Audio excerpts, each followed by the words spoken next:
India-Bangladesh relations have been exceptionally close for many decades over many governments. Concern about recent violence and instability there is shared across the political spectrum.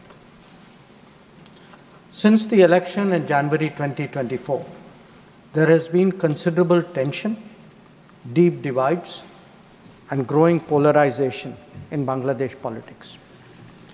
This underlying foundation aggravated a student agitation that started in June this year.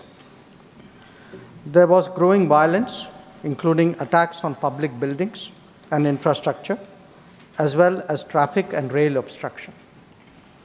The violence continued through the month of July.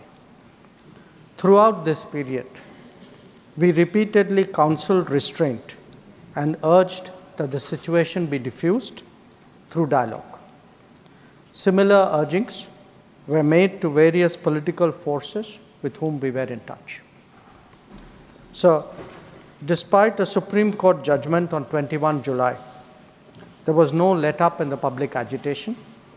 Various decisions and actions taken thereafter only exacerbated the situation.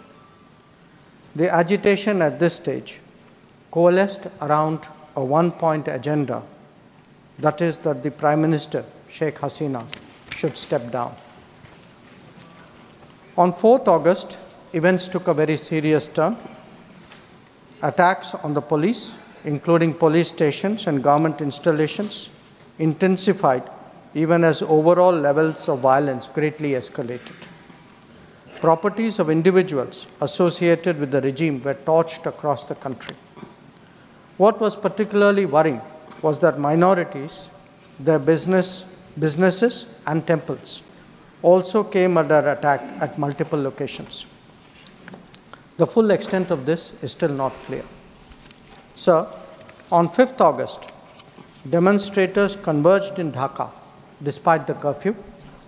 Our understanding is that after a meeting with leaders of the security establishment, Prime Minister Sheikh Hasina apparently made the decision to resign.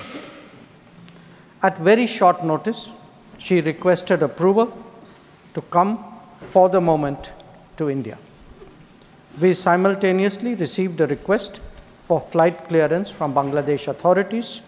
She arrived yesterday evening in Delhi. The situation in Bangladesh, sir, is still evolving. The Army Chief, General Waqar-uz-Zaman, addressed the nation on 5th August. He spoke about assuming responsibility and constituting an interim government. We are in close and continuous touch with the Indian community in Bangladesh through our diplomatic missions. There are an estimated 19,000 Indian nationals there, of which about 9,000 are students. The bulk of the students, however, have already returned to India in the month of July on the advice of the High Commission.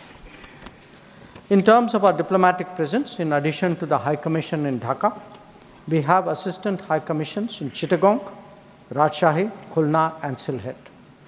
It is our expectation that the host government will provide the required security protection for these establishments. We look forward to their normal functioning once the situation stabilizes. Chairman, sir, we are also monitoring the situation with regard to the status of minorities. There are reports of initiatives by various groups and organizations to ensure their protection and well-being. We welcome that, but will naturally remain deeply concerned till law and order is visibly restored. Our border guarding forces have also been instructed to be exceptionally alert in view of this complex situation.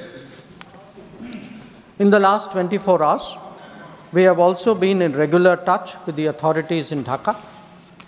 This is the situation as of now. I seek the understanding and support of the House in regard to sensitive issues regarding an important neighbor on which there has always been strong national consensus. Thank you.